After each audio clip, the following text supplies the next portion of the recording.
Oh, ayan, maganda.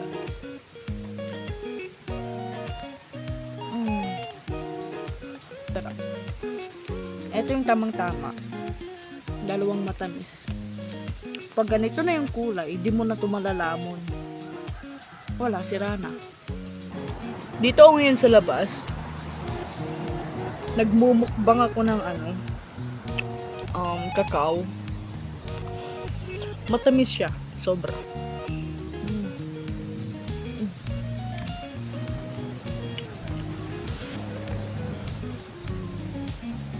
Ito yung paligid ko.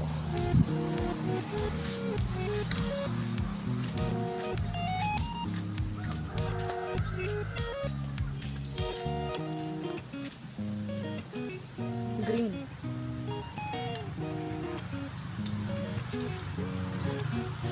Wala akong magawa sa bahay. Kumain lang dito sa labas ng libre.